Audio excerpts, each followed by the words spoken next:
Queridos, eu quero nessa noite falar para você, compartilhar com você uma palavra que Deus ele tem ministrado no meu coração nesses últimos dias. Eu tenho visto, escutado e presenciado uma tentativa tão grande, uma força tão grande para desqualificar as famílias. Existe uma força tão grande, um trabalho tão bem feito, tão articulado para destruir a família, o bem mais precioso que existe, que é a família. O que somos de nós sem a família? O que seríamos de nós se não fosse a nossa família? Nossa família não precisa ser perfeita, porque eu acho que nenhuma família é perfeita. A nossa família não precisa ser a melhor, mas a nossa família é a nossa família.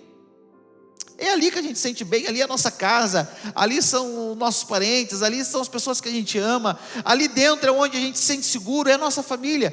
E há uma luta tão grande para acabar com a família, destruir a família, dizendo que a família talvez não é mais tão importante assim, que a família já não tem tanto valor assim. Então essas coisas elas começaram a vir sobre o meu coração, e eu comecei a pensar sobre isso, e eu disse: a gente precisa ensinar sobre família, a gente precisa fortalecer as famílias, a gente precisa entender que a família é a base de tudo aquilo que vai acontecer na nossa vida.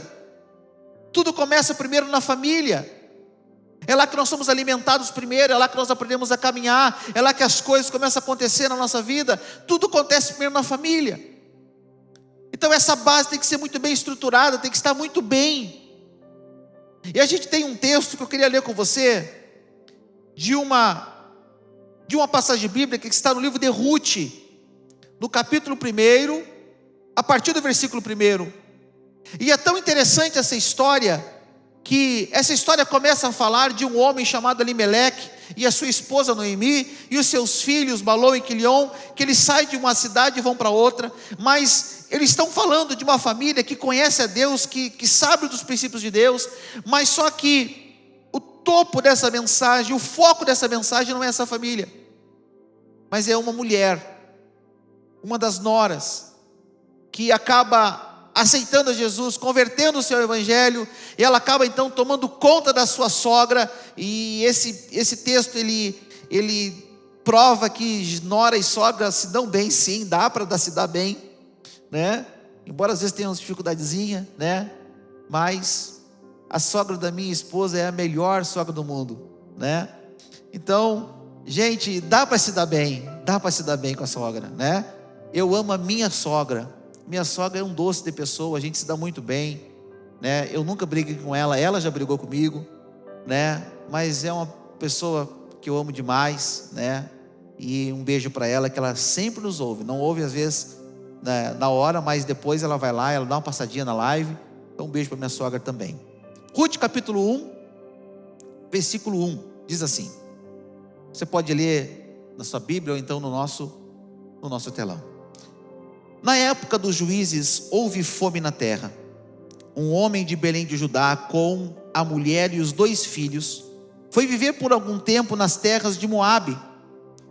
O homem chamava-se Elimeleque, sua esposa Noemi e os seus 2 filhos Malom e Quilion eram efrateus de Belém de Judá.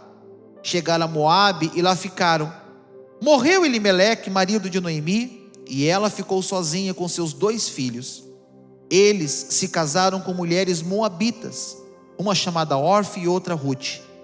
Depois de terem morado lá por quase 10 anos, morreram também Malom e Quilion, e Noemi ficou sozinha, sem os 2 filhos e o seu marido. Versículo 21. Noemi diz assim: de mãos cheias eu parti, mas de mãos vazias o Senhor me trouxe de volta. Só até aí. De mãos cheias eu parti, e de mãos vazias o Senhor me trouxe de volta. Esse contexto, nós olhamos para essa passagem bíblica, e ela me faz entender algumas coisas que eu quero compartilhar com você hoje. Mas antes disso, deixa eu fazer uma pergunta. Quais os caminhos que são corretos para nossa família andar? Quais são os caminhos que são corretos para nossa família trilhar, para nossa família caminhar, para nossa família ser conduzida? Qual é o caminho certo? Qual é o caminho correto? Outra dúvida, outra pergunta, outro questionamento que eu não sei se você alguma vez já fez, ou se você já pensou nisso alguma vez, mas eu queria que você pensasse agora. Daqui a 10 anos, aonde estarão os seus filhos? Eu tenho 2 meninos, um de 15 e um de 9. Daqui a 10 anos, o de 15 vai estar com 25 anos, provavelmente já casados, assim eu desejo. Em nome de Jesus, com a mulher de Deus. O de 9 vai estar com 19, já é maior de idade, já vai estar com 19 anos, daqui a 10 anos. A gente diz 10 anos, como passa rápido, já faz 5 que eu estou aqui com vocês, em Passo Fundo. Parece que foi ontem. Vai fazer 5. Então, aonde nossos filhos vão estar daqui a 10 anos? O que vai acontecer com eles? Algo para nós pensarmos. Eu não desejo isso para ninguém, eu não quero isso para ninguém, embora, esse vai ser o nosso fim, mas eu não desejo que ninguém morra. Não quero que isso aconteça. Eu quero estar com vocês durante muito tempo, e eu quero estar também aqui muito tempo. Mas se o Senhor decidir me levar hoje, se o Senhor decidir te levar hoje, como é que a sua família vai ficar? E quando eu falo família, eu quero resumir aqui ela, a pai, mãe e filhos. As pessoas que moram na casa junto com você. Se você partir hoje, se o Senhor te levar hoje, sei lá, aconteceu alguma coisa, um acidente, Covid, alguma coisa levou você, como que a sua família vai ficar sem você hoje? Como que eles vão se virar? Como que vai ser? Quem vai trazer você na igreja? Quem vai conduzir você a servir a Deus?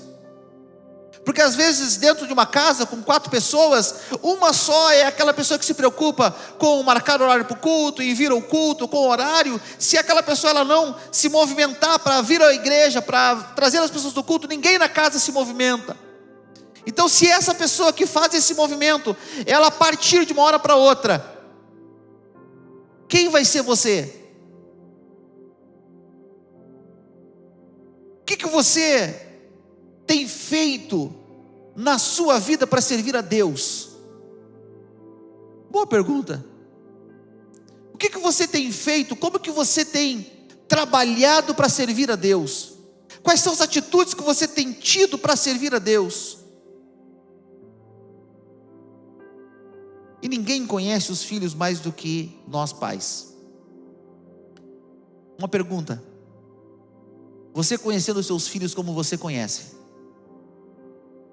sabendo como eles são, conhecendo o coração deles, conhecendo a vida deles, conhecendo hoje como eles se comportam, quando eles casarem, eles vão continuar servindo a Deus? Eles vão continuar sendo crentes? Eles vão continuar buscando a Deus? Então, eu faço essas perguntas porque a gente tem vivido em um mundo de tantas mudanças, e gente, a mudança todo dia. Existem mudanças que acontecem a todo instante, coisas que vão acontecendo na nossa vida numa velocidade tão grande que é impossível a gente acompanhar. É impossível a gente acompanhar a tecnologia hoje, Eu aprendi a lidar com a tecnologia num 386, depois passou para um Pentium. A galera nem sabe o que é isso, irmão Leandro, mas isso era um computador antigamente. Hoje é Core 7, Core não sei das que mais, geração não sei das quantas, geração 10, geração 11. Não tem como acompanhar esse negócio. tecnologia não tem como acompanhar. É difícil da gente conseguir estar junto com eles. Não, o meu celular tem que ser o celular top, tem que ser o legal. Gente, há pouquinhos dias atrás, há pouquinhos anos atrás, lançaram o iPhone 7, meu Deus, quem tinha, maravilhoso. Hoje, ninguém quer mais o 7, eles querem o 12. E ano que vem o 13, e vem o 14, e vem o 12A, e vem o 12 Pro, e vem o 12+, e vem o 12Y, e assim vai indo. E a tecnologia vai aumentando, e um processador maior, e outro memória maior, e outro isso maior, e assim vai acontecendo, e a tecnologia vai indo, as coisas vão aumentando, e é impossível nós acompanhar isso. É um carro que sai novo, esse é o carro mais econômico que tem, agora surge um outro, e assim as coisas vão mudando. É a moda, hoje a moda é usar casaco, amanhã a moda é não usar casaco, hoje a moda é usar gravata, amanhã a moda é usar uma corda, sei lá. A moda vai mudando, as coisas vão mudando, e a gente vai mudando, e a gente vai querendo acompanhar a moda, e a gente não consegue acompanhar isso, falta recursos para nós acompanhar todas as inovações e todas as coisas novas que surgem. Então tudo na nossa vida muda, desde que nascemos, até casarmos, evoluirmos, termos a nossa família, tudo muda, a nossa casa muda. Antes, nós tínhamos uma casa de palafito, uma casa de tijolo, de barro,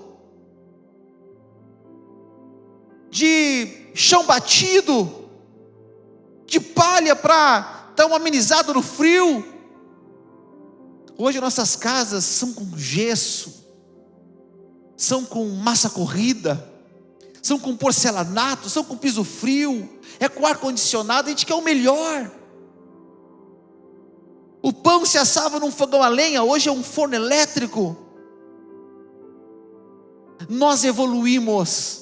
Concordam comigo, sim ou não? Amém ou não amém? Amém. Evoluímos tanto. Eu não vejo ninguém chegar de carroça mais na igreja, mas eu já andei de carroça.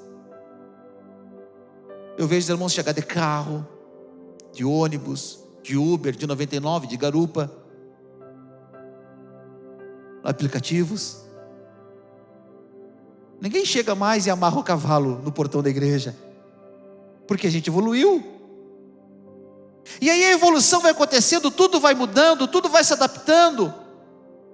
E quando se trata da palavra de Deus, nós estamos tão acostumados com a evolução, nós estamos tão acostumados com as mudanças, nós estamos tão acostumados com tudo ao nosso redor, de uma hora para outra mudar, que a gente acaba olhando para a palavra e a gente acaba achando que a palavra se enquadra nesse contexto de mudanças também. E quem aqui já não falou, ou já não ouviu alguém dizer que a palavra se renova a cada dia? E eu queria saber aonde que está escrito isso, porque na Bíblia não existe essa palavra, que a palavra se renova a cada dia. A palavra não se renova a cada dia. O que se renova a cada dia é eu. Eu é que sou renovado pela palavra a cada dia. A palavra é a mesma. O mesmo Salmo 23 que foi dito por Davi lá atrás, é o mesmo Salmo 23 dito hoje. Não houve inovação, não houve mudança, não houve acréscimo e nem decréscimo. Ele é o mesmo. A palavra não se renova a cada dia. Quem é renovado e mudado pela palavra sou eu e você. Encontra onde diz que a palavra se renova a cada dia. O que nós temos é Lamentações 3:22, dizendo que as misericórdias do Senhor se renovam a cada manhã. Todo dia a misericórdia se renova, a palavra não. Pelo contrário, o apóstolo Pedro, em 1 Pedro 1:23, ele diz que nós fomos regenerados, não de uma semente perecível, mas imperecível, por meio da palavra de Deus viva e permanente. O que é algo permanente? É algo sempre. Essa palavra, ela não sofre adaptações, ela não sofre mudanças. Pastor, mas tem várias linguagens. Tem, irmãos, tem a NVI, tem a Nova Tradução Linguagem de Hoje, tem a Revista Corrigida, a Revista Atualizada, Gente, tem um monte de tipo, tem a contemporânea. São linguagens, mas o texto é o mesmo. Se muda talvez uma palavra, outra, para melhor entendimento. Tem uma nova versão agora que eu não gosto nem um pouquinho, não aconselho, que é a nova versão transformada. Não gosto, eu já vi algumas coisas que não é legal ali. A melhor Bíblia para mim hoje, que existe, NVI, Nova Versão Internacional, é a melhor tradução do original para o português. Não passa pelo inglês, não passa por nenhuma outra tradução. Quer uma Bíblia boa para comprar? NVI. Você não vai errar. Mas não há mudanças. O texto é o mesmo.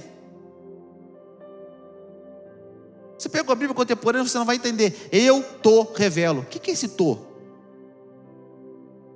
Cara, não dá para entender que é esse tô. Eu tô revelo.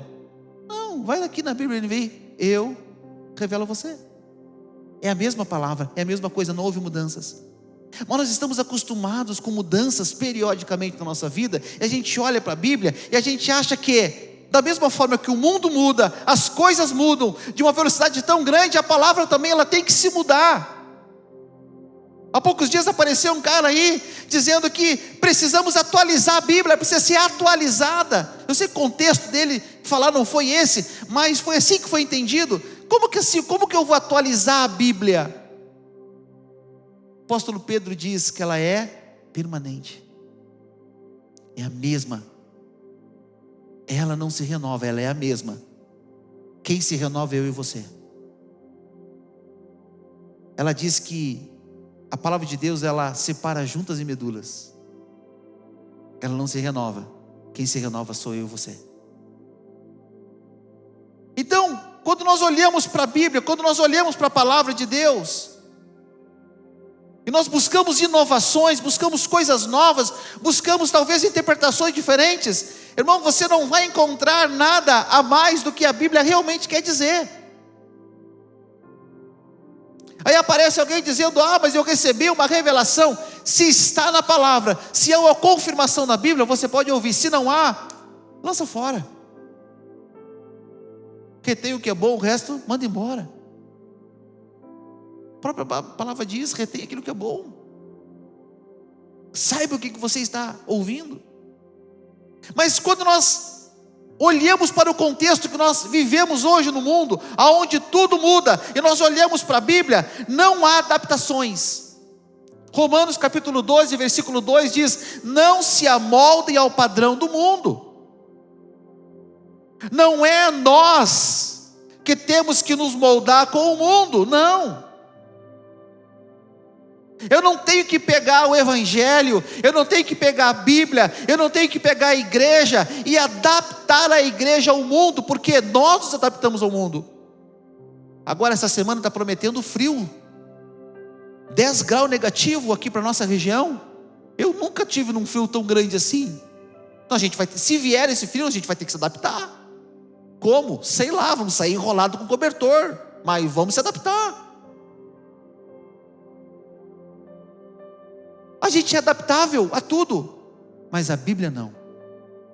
A Bíblia ela não vem para massagear o nosso ego, a Bíblia não vem para massagear a nossa vida, a Bíblia ela não vem até nós para ela nos dar, talvez se tu fizer assim, não. A Bíblia ela divide juntas e medulas, a Bíblia diz, é assim, e se você andar assim, vai acontecer assim, se você não andar assim, não vai acontecer assim. A Bíblia é direta. A Bíblia não diz, pecado, né? Pois é, tem que lutar contra o pecado. Não, a Bíblia condena o pecado. A Bíblia não ama o pecado, a Bíblia ama o pecador, mas o pecador arrependido. Porque o pecador que decide continuar no pecado, ele tomou a decisão de não querer Deus. Deus ama o pecador que se arrepende. Deus me ama porque eu sou um pecador arrependido. Então a Bíblia, ela não me massageia. Não adianta eu querer, mas o Caleb é muito meu amigo, mas o Caleb, o Caleb, ele não é crente, né? Ele não conhece Jesus. E aí assim, Caleb, né? Vamos pegar leve contigo. A Bíblia não pega leve com ninguém. A Bíblia é a palavra de Deus que se abre para nós, para mudar a vida do Caleb. O Caleb, ele não precisa chegar aqui e receber uma massagem. Ele precisa chegar aqui e receber um impacto de Deus na vida dele. Ele precisa se converter. O que é converter? É mudança. Ele tem que mudar a vida dele. Ele não tem que massagear o ego dele. Massagear o ego, fica em casa lendo um livro. Mas ele tem que chegar aqui e ele tem que sofrer mudanças na vida dele. Ele tem que olhar e dizer assim: cara, o que eu estou vivendo hoje não está certo. Eu quero mudar, eu quero me converter. Como é que eu faço, pastor? Eu venho cá que eu vou te ensinar. Vou trazer ele na Bíblia, vou dizer: olha, a Bíblia diz assim: ama tua esposa, seja homem fiel a ela, honra teus pais, serve ao Senhor com integridade, busca Deus. Eu vou começar a dizer para o Caleb aquilo que está escrito na palavra de Deus. Pastor, mas vai contra o que ele acredita. O que eu posso fazer? A palavra de Deus não massageia, a palavra de Deus muda. Não ela muda a mim. Ela não se renova, ela não se adapta, mas eu sim. Você está entendendo? Por que eu estou falando isso nessa noite? Porque eu quero perguntar para você: como que está a sua mente em relação a Cristo? O que você acredita em relação a Deus?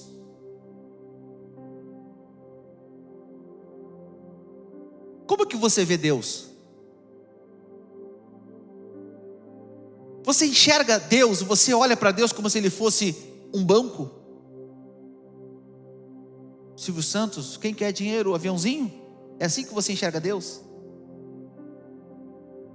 Um Deus com a varinha mágica, que diz assim: eu quero ser curado, Ele, plim, seja curado. Como que você enxerga Deus? Um gênio de uma lâmpada, onde você esfrega e Ele sai e diz: faça 3 pedidos. Como que você vê Deus hoje?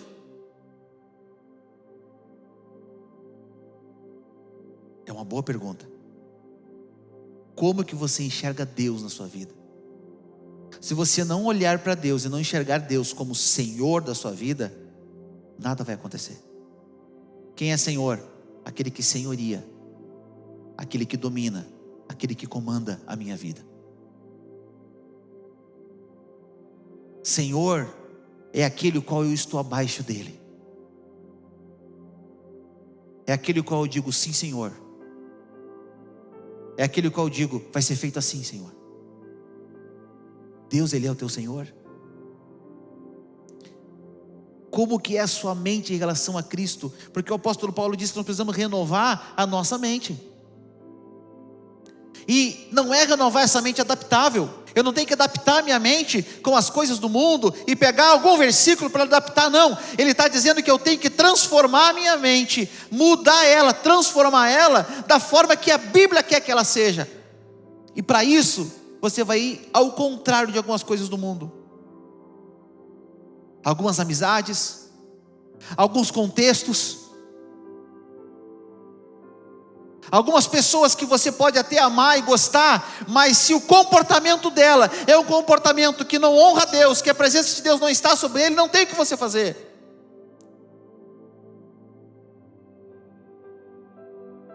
Em cima disso,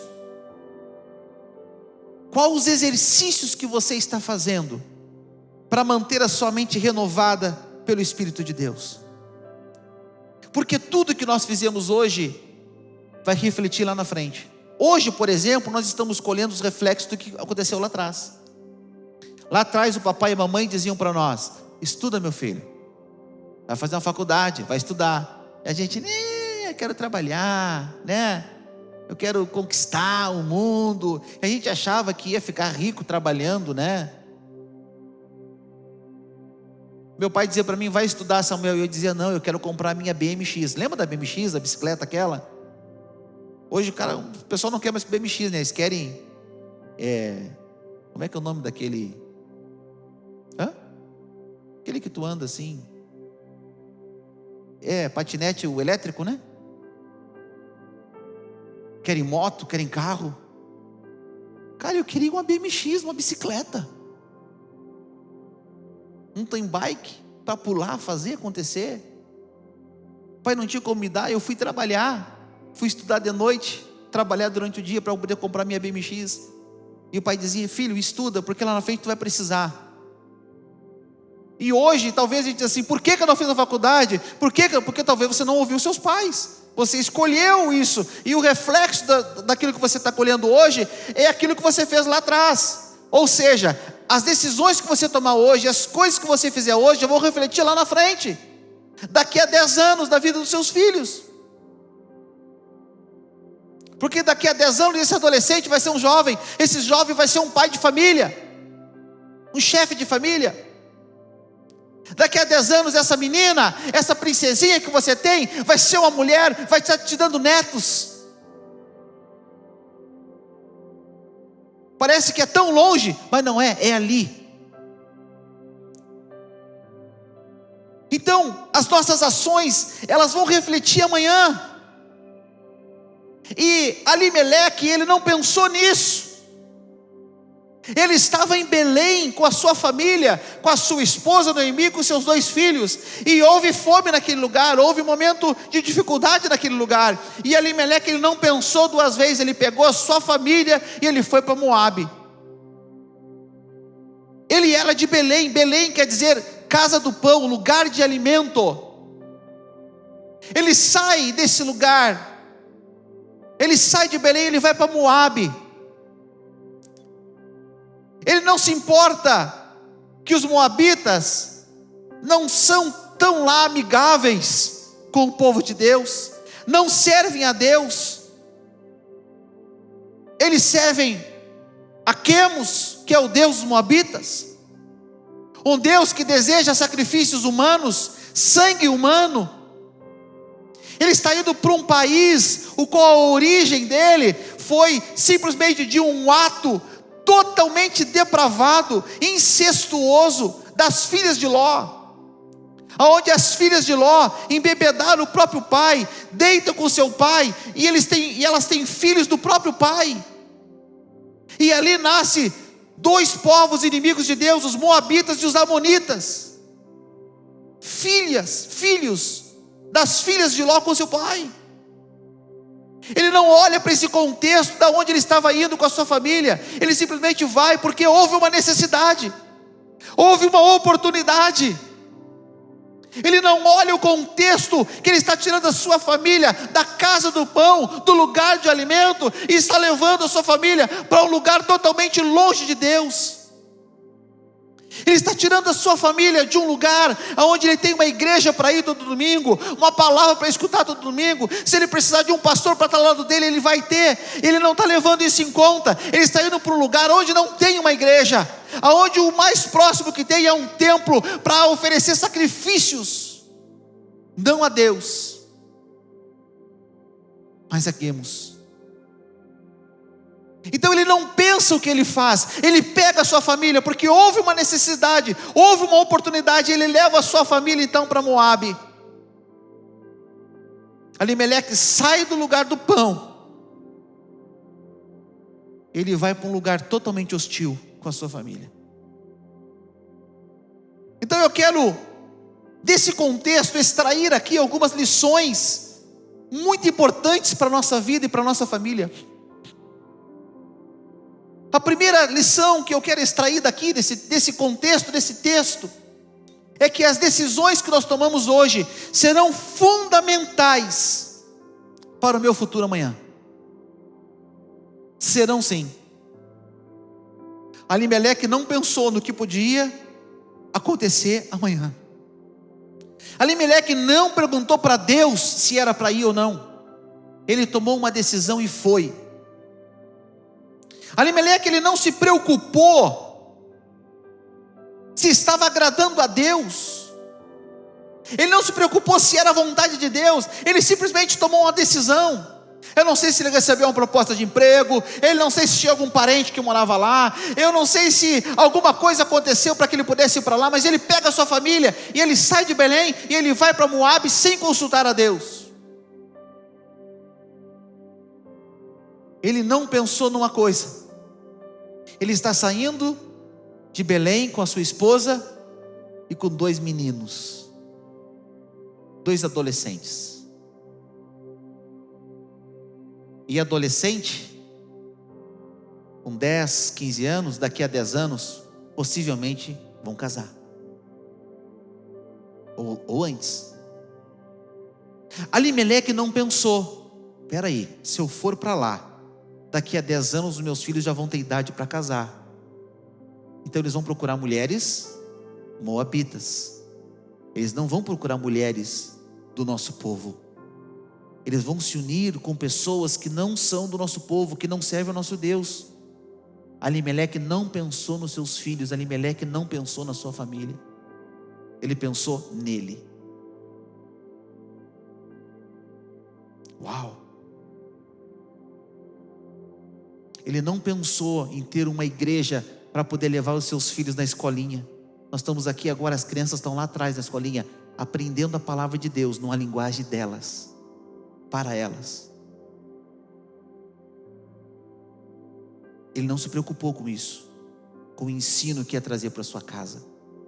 Ele simplesmente olha para um problema que estava vivendo naquele momento, e ele toma uma decisão. E as atitudes que nós tomamos, elas vão definir o nosso futuro. Grave isso. Segunda lição que eu tiro é que a falta de instrução pode levar a nossa família para a morte. A Bíblia fala que Alimeleque morreu em Moabe. E algo que acontecia naquela época não tinha a pensão que existe hoje, a aposentadoria que existe hoje, as ajudas de custos que existe hoje. Quando o marido morre, às vezes a esposa fica recebendo, uma pensão. Naquela época não tinha esse negócio. Então, quando o marido morria, quem se tornava responsável pela mãe eram os filhos. Então ela estava bem, ela estava tranquila, porque os filhos estão cuidando, os filhos estão trabalhando, os filhos estão cuidando da mãe, está dando tudo certo. Noemi está lá sendo cuidada por Malom e Quilion, só que chegou o momento de Malom e Quilion se casar. E o que eles fazem? Eles se casam com mulheres moabitas. Já estava desenhado isso. Me diz uma coisa: se os nossos filhos não estão na igreja conosco, não servem a Deus conosco, eles vão casar com meninos da igreja? Eles vão buscar no mundo alguém. Eles vão olhar para a beleza externa, que é o que mais atrai hoje as pessoas. Ninguém se importa mais com a beleza interna, se importa com a beleza externa. Se é bonita, se é, não vou falar aquela palavra, se é 10, se é top, se é capa de revista, se o cara ele é malhadinho, não se preocupe com isso. Não importa se o cara vai fazer um monte de coisa, depois vai trair, vai fazer, vai acontecer. O que importa é ele ser top, capa de revista para desfilar comigo. Acho que as pessoas faltam inteligência. Não importa se seja gordinho. Vou defender o meu time agora. Importa ele ser fiel. A Simone tinha rapazes na época muito mais bonito do que eu, com muito mais dinheiro do que eu tinha, porque eu tinha uma bicicleta. E que não fui eu que comprei, ganhei. Eu não tinha um pinto para dar água, gente. Ela podia ter escolhido um homem rico, um cara cheio do dinheiro. Ela escolheu um gordinho pobre. Mas ela não escolheu pelo visual. Ela escolheu pelo coração, pelo caráter. Quem é esse cara? E ela começou a me conhecer. A Simone foi a primeira mulher da minha vida, e vai ser a última mulher da minha vida. Só a morte vai nos separar. E eu espero que a morte chegue para mim antes, porque eu não sei o que será da minha vida sem ela. Aí a gente pensa nisso. Peraí, isso existe? Cara, para mim existe. Eu tenho 41 anos. E essa é a minha realidade. E eu ministro isso ao coração dos meus filhos todos os dias. Vocês vão ser homem de uma mulher só. Vocês vão ter caráter. Vocês vão cuidar da família de vocês. Então, meninas, não escolham pelo físico, escolham pelo caráter. Meninos, não olhe para as meninas e veja o por fora. O por fora é fácil. Vai num salão de beleza, muda o cabelo, vai lá, faz uma lipo, bota um silicone. Gente, o por fora é fichinha. Se não está tão bom, tem como melhorar um pouco. Agora, aqui dentro não tem como melhorar. Caráter não tem como fazer uma cirurgia. Vai escolher? Escolhe pelo caráter. Não importa se é feinho. Tem cirurgia plástica hoje. Dá uma aumentada no nariz, aumenta aqui, um botox lá, dá uma arrumada que fica, dá para dar uma gabaritada. Agora o caráter você não vai mudar nunca, a não ser Deus. E aí, agora essa mãe, sem o marido, se depara com filhos casando com duas mulheres totalmente distantes de Deus, não tem nada a ver com Deus, nem conheciam a Deus. Você se preocupa com seus filhos? Claro, pastor. Você ora pela futura esposa e futuro marido dos seus filhos? Porque se o seu filho fizer o casamento com uma mulher leviana, ele vai sofrer. Se a sua filha fizer o casamento com um homem que não busca Deus, ela vai sofrer. E a gente vê mulheres apanhando, mulheres sendo agredidas, mulheres sendo abandonadas. Por quê? Porque os homens não têm caráter. E o caráter dos nossos filhos, quem constrói somos nós pais.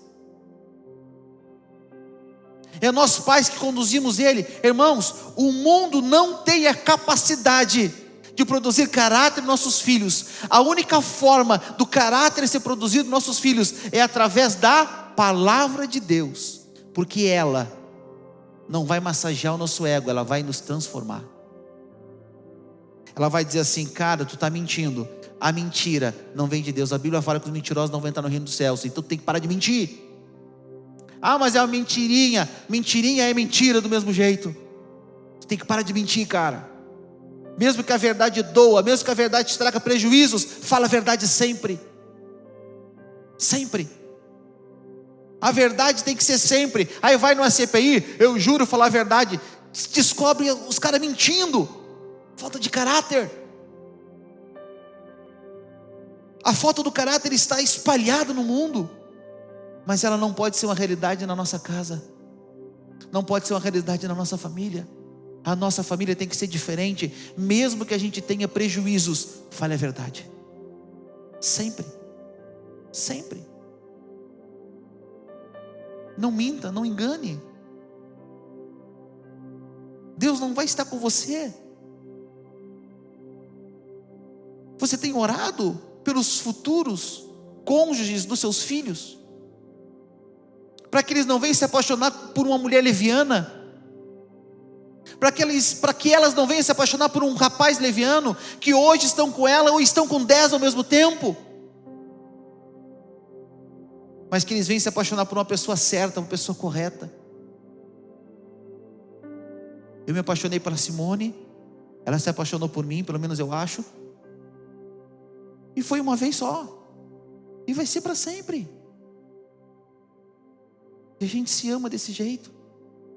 Eu não preciso de outras mulheres, ela não precisa de outros homens. Por quê? Porque a gente se completa no Senhor. E é assim que o casamento acontece. É assim que Deus deseja um relacionamento. É sempre flores? Claro que não, ela briga muito comigo, mas eu não faço nada e ela briga às vezes comigo. Mas casamento é assim. Hoje ela briga comigo, amanhã eu perdoo, depois da manhã ela briga comigo de novo, eu perdoo outra vez. E eu não faço nada, eu sou santo, é ela que briga comigo.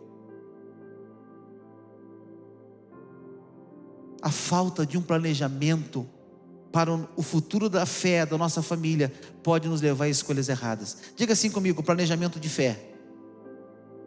Pastor, o que é isso? Porque eu conheço planejamento financeiro, eu conheço planejamento familiar, eu conheço tudo que é tipo de planejamento. Agora, planejamento de fé,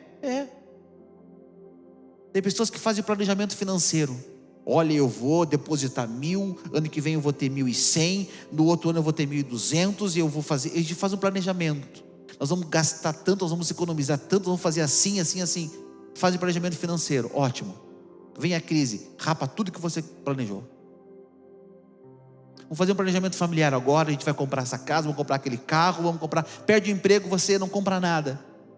Planejamento de fé, ninguém faz. Como é que se faz planejamento de fé? Muito fácil, queridos. Chega para os seus filhos e diga assim: filhos, nós temos 3 opções que eu quero dar para você. Os filhos, é mesmo? Qual é, pai? Nós temos curso de violão na igreja, curso de teclado, curso de bateria, curso de baixo, técnica vocal. Tem 5. Pai, eu quero inglês. Tem também. Só que o inglês, ele vem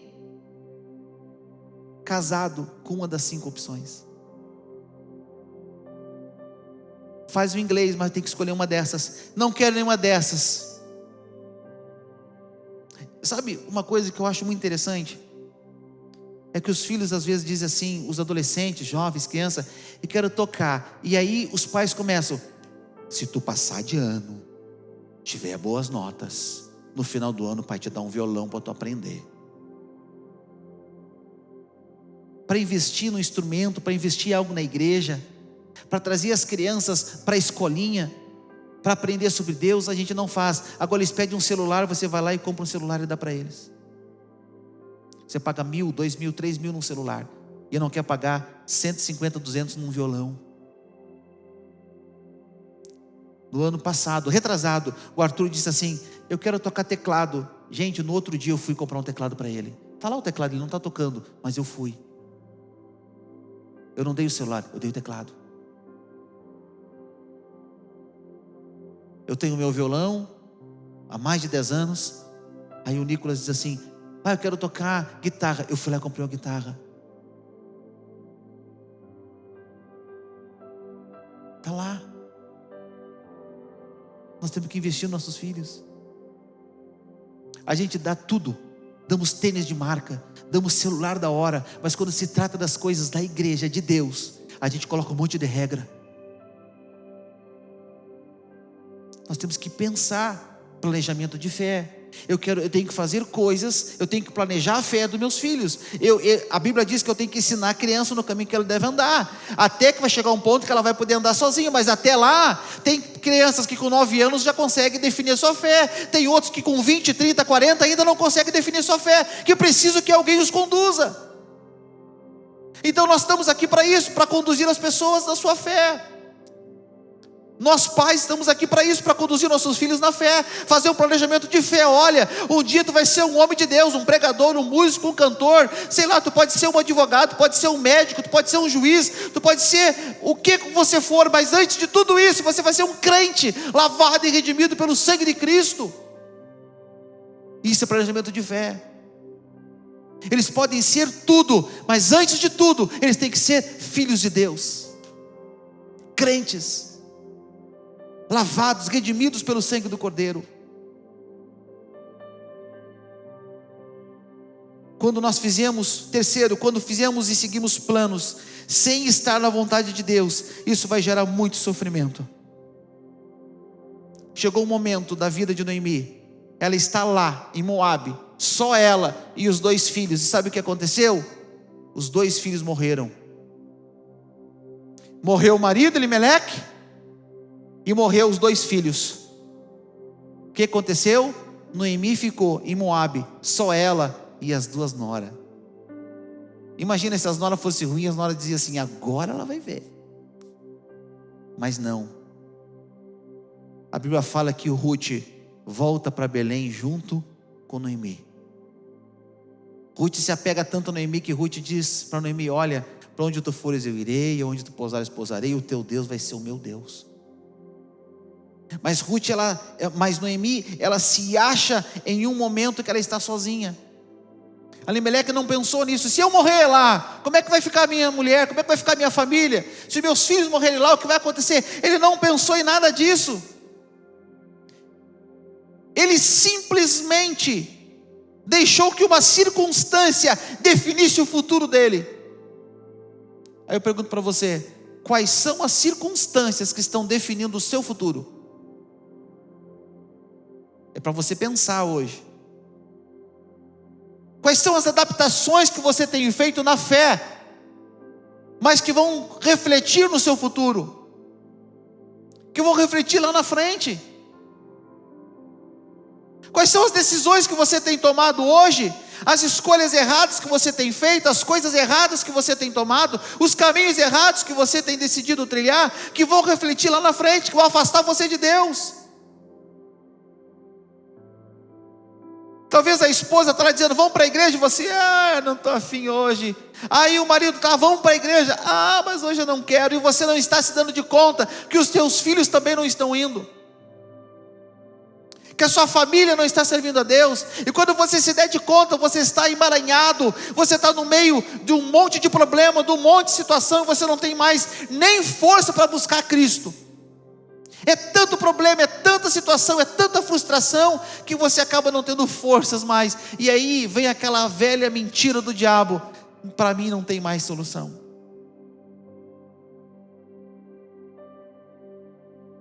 Essa semana eu conheci um senhor. Eu conversava com ele, e ele está vindo de um divórcio. E ele disse para mim: pastor, interessante que quando a gente casa, é um ano preparando. Meu casamento tinha quase 400 pessoas, uma festa, um monte de gente, todo mundo lá, todo mundo queria ajudar, todo mundo queria fazer. Aí eu divorciei e eu estou aqui, não tem ninguém. Sabe quem é que está me ajudando a botar esse colchão para cima da caminhonete? O senhor que nunca me conheceu. Ninguém me ajudou. Eu olho para ele e digo assim: se eu te disser uma coisa, tu acredita? Ele diz: acredito, tu é um pastor. Eu disse para ele: não está tudo perdido, ainda há uma solução. E ele: será? E eu: não, eu não estou dizendo eu acho, eu estou dizendo tem uma solução. O senhor não sabe o que é melhor para a sua vida, mas eu sei. E o melhor para a sua vida é Jesus. Não tem um outro caminho a não ser Jesus na sua vida. Nós temos que ter essa certeza. Pastor, eu não posso forçar. Como que não pode forçar, irmão? Tem que forçar sim. Pastor, tem que deixar meio livre, né? Vá que... Como assim? A Bíblia diz que o reino de Deus é tomado à força. Você tem que forçar, você tem que ligar. E aí, vamos no culto hoje? Pois é, cara, vamos, eu estou passando aí para te pegar. Mas eu não sei, olha, eu estou indo aí. E você vai, o cara entra meio sem vontade no carro, vem para a igreja, chega aqui, Deus pega ele de jeito, e ele se converte. Um galardão mais na sua coroa. Aí você: não vou forçar, né? Porque não sei o quê. Aí Deus queria mudar aquela vida naquele dia, e você foi covarde.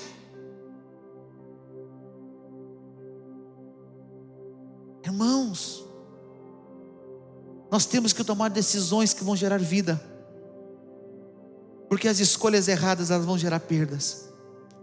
Ruth fica sem marido e sem filhos, e ela volta para Belém. E sabe o que ela diz? De mãos cheias eu parti, mas de mãos vazias o Senhor me trouxe de volta. Ela saiu de Belém com marido, com filhos, com uma família, com alguns bens, e ela volta sem o esposo, sem os filhos, tendo que depender de Ruth para comer, porque Ruth foi catar os restos das sobras que caíam dentro do milharal. Sempre que você tomar a decisão que leva você para longe de Deus, você vai ter perdas. Eu não conheço ninguém que tomou a decisão de se afastar de Deus que tenha tido lucros. Todos tiveram perdas. Todos tiveram perdas. Então eu quero encerrar dando para você alguns conselhos nessa noite. O primeiro deles: fale sobre Deus com a sua família. Desliga a televisão, tira o celular de todo mundo, bota numa gaveta. Reúne a tua família numa sala, num quarto, numa cozinha, numa mesa, embaixo de uma árvore, qualquer canto, e fala de Deus para eles. Conta o que Deus tem feito na sua vida. Faça os teus filhos conhecer o Deus que você serve. Faça os teus filhos conhecerem Deus através da sua boca. Filho, vamos na igreja porque tem escolinho, tens que aprender de Deus. Não, você vai ensinar sobre Deus para os seus filhos. Você vai ensinar sobre fé para os teus filhos. Você vai chegar para o teu filho e vai dizer assim: olha, tinha um dia que o pai tinha uma conta para pagar, e o pai não tinha dinheiro, eu não tinha o que fazer, e eu fiz um propósito com Deus, e Deus abriu essa porta, Deus fez assim. E os seus filhos vão olhar e vão dizer: cara, Deus faz isso. Há pouco tempo atrás, eu conversava com o Arthur, e eu contei para o Arthur, agora ele já entende. Eu contei para o Arthur a forma como Deus salvou ele, porque o Arthur era para estar morto. Quando ele nasceu, deu vários problemas, e ele não era para estar mais vivo, não era para estar aqui com a gente. E eu contei para ele a forma como Deus salvou ele. Ele ficou olhando assim, no final ele disse: como Deus é bom, né, pai? Ele já sabe que Deus é bom. Isso é tão forte no coração dele, que todo dia, antes de dormir, ele vai lá e diz assim: pai, ora comigo. Eu, é claro, meu filho. Eu vou lá, oro com ele. Às vezes eu vou dormir antes, estou cansado, né? E o Arthur é campeão, ele enrola, gente. Assim, ele faz de tudo para não dormir. Ele dá boa noite 10 vezes, 10 beijos. Ele vai 10 vezes lá: boa noite, boa noite, boa noite, boa noite. Aí a gente está, agora ele dormiu, ele deitou. Daqui a pouco ele abre a porta com a toalha na mão: vou tomar banho. O cara é para dormir.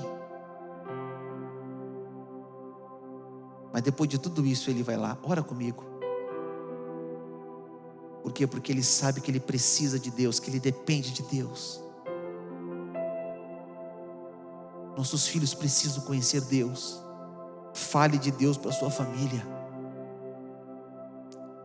Segundo conselho que eu quero dar para você: ensine a sua família a buscar Deus. Ensina. Olha, a gente busca Deus assim, meu filho. Ensina eles. Marido, ensina a tua esposa a buscar Deus. Esposa, ensina o teu marido a buscar Deus. Busca Deus juntos. Aprendam juntos. Façam juntos. Terceiro conselho que eu quero dar para você nessa noite: converta a sua família. Sério, converta. O que é isso, pastor? É mudar. Se a direção que a sua família está tomando é uma direção que está afastando ela de Deus, converta. Faça uma mudança. Se você precisar cancelar a assinatura da Netflix durante um tempo, cancela. Porque às vezes é o pai sentado no sofá, a mãe sentada na cadeira, um filho no quarto, outro filho no outro quarto, cada um com fone de ouvido, cada um assistindo uma série, cada um vendo uma coisa, e a família totalmente distante uma da outra. Ei, converta a sua família a Jesus. Traga eles para o seio familiar, faça um culto em casa, cante louvores, leia uma palavra, exalte a Deus. Quarto conselho que eu quero dar para você: faça um planejamento de fé. Chega em casa: meu filho, o que você vai querer fazer na igreja? Não sei, pai, não tem nada lá que eu queira fazer. Eu quero jogar Netflix. Tem Netflix lá? Tem Free Fire lá? Tem, filho, Free Fire lá. Só que para você jogar Free Fire tem que tocar violão. Então eu quero tocar violão porque eu quero jogar Free Fire. Pastor, não é errado fazer isso? Errado é você deixar eles irem para o caminho que eles querem andar e não no caminho correto. Tudo que você fizer para introduzir os seus filhos na casa de Deus nunca vai ser demais. Ele pode não ser um músico, e eu vou dizer que eu já tentei ser músico, irmãos, Eu já entrei em aula de violão e não aprendi. Eu já entrei em aula de flauta transversal e eu não aprendi. Eu já entrei em aula de saxofone e eu não aprendi. Eu entrei em aula de canto e eu não aprendi. E eu disse: tentei, não deu. Mas Deus queria que eu fosse um pregador. Mas tudo na minha vida estava focado na igreja. Foque os seus filhos na igreja. Foque a sua família na igreja. Pastor, o que a minha família pode fazer na casa de Deus? Gente, tem tanta coisa para fazer na casa de Deus. Ah, pastor, eu não me vejo em cima do altar. Gente, aqui em cima do altar é a última coisa. É o de menos. Tem tanta coisa para fazer aí embaixo, atrás da câmera que você não está vendo. Último conselho: deixe um legado de bênção para os seus filhos. E hoje de manhã, quando eu estava pregando, a pastora Simone, ela me trouxe um bilhetinho. E ela faz isso periodicamente. Às vezes nós estamos ministrando um encontro de casais, um culto para casais assim. Eu estou pregando, ela manda um bilhetinho dizendo assim: te amo. Eu pensava que é um bilhete dizendo alguma coisa, né? Dizendo que me ama, né? Outras coisas mais. Hoje de manhã ela mandou um bilhete.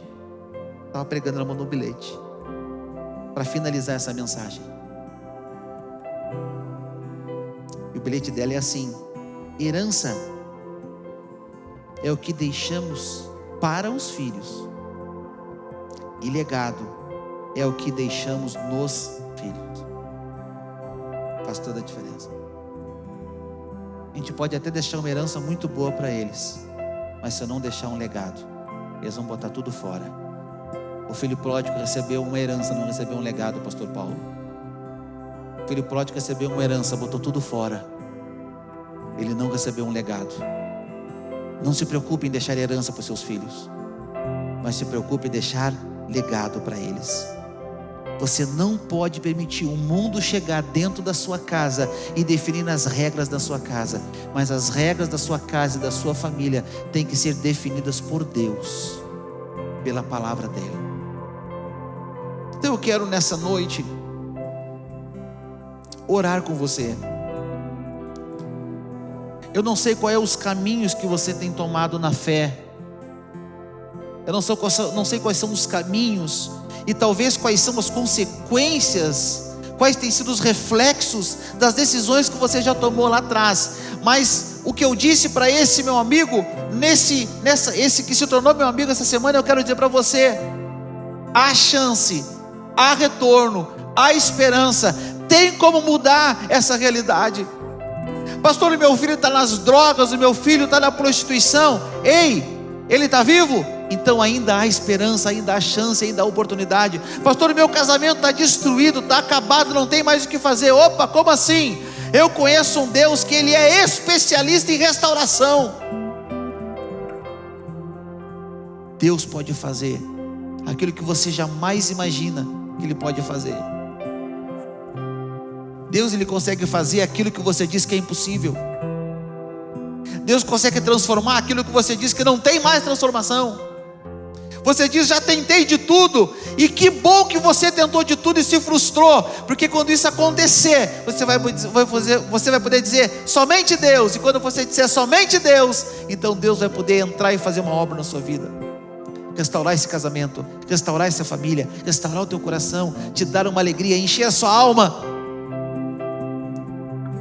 encher você de alegria, de paz. Queria que você ficasse em pé nessa noite, em nome do Senhor. Aleluias.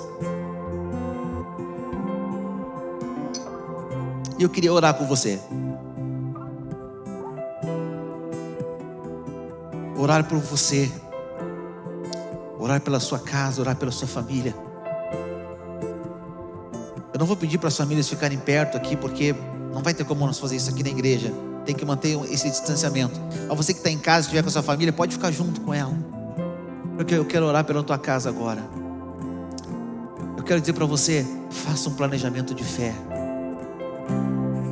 Planeje o futuro, é claro que sim, planeje o futuro dos seus filhos, planeje uma profissão, planeja tudo, mas não esquece de primeiro, antes de tudo, planejar a fé. Porque se os seus filhos não estiverem em Deus, eles vão ser pessoas que lá na frente vão ter problemas, vão se frustrar, não vão conseguir, porque sem Deus nada somos. Fecha teus olhos nessa noite, vamos orar ao Senhor. Pai, nessa noite eu quero orar por cada pessoa que está aqui no nosso meio, cada irmão, cada pessoa que está aqui na igreja nessa noite, cada pessoa que está no seu lar, cada pessoa que está na sua casa, no seu trabalho.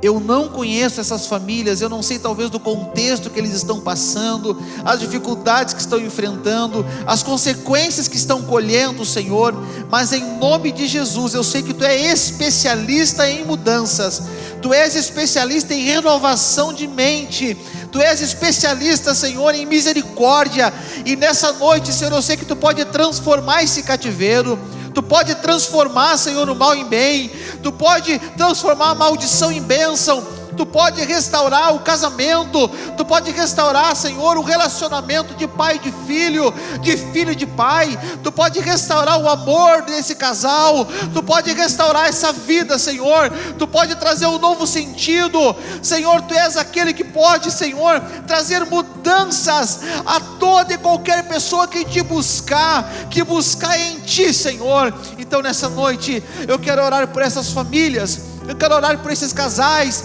eu quero orar, Senhor, por essa casa, e pedir que a Tua bênção seja derramada sobre eles, que a Tua graça e a Tua misericórdia seja derramada sobre eles, e que em nome do Senhor Jesus, toda a obra do inimigo, para destruir essa família, para destruir essa casa, para enfraquecer esse relacionamento, para trazer frustração a essa alma, para trazer depressão, para trazer ansiedade, nós colocamos por terra nessa noite em nome de Jesus. Nós rejeitamos isso em nome de Jesus e declaramos a vida, declaramos a paz, declaramos o amor, declaramos a felicidade sobre esse casal, sobre essa casa, sobre essa família, em nome do Senhor Jesus. Pai, restaura esse casamento nessa noite. Entra, Senhor, com a Tua mão poderosa, transformando os corações, mudando os corações, restaurando a confiança, restaurando o amor, Senhor, nesse casal.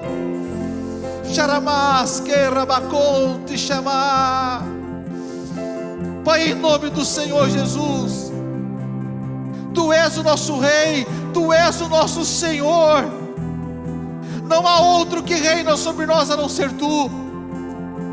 Não há um outro Senhor na nossa casa e na nossa vida a não ser Tu, Senhor. Então reina sobre a nossa casa, reina sobre a nossa família, reina sobre os nossos filhos nessa noite, reina sobre o nosso casamento nessa noite, reina sobre o nosso coração abatido, reina sobre a nossa alma angustiada, reina sobre nós, em nome do Senhor Jesus. Que a Tua graça, que o Teu amor e que a Tua paz, ela enche o nosso coração, ela nos enche de vida, Senhor, nessa noite, em nome de Jesus. Aleluias.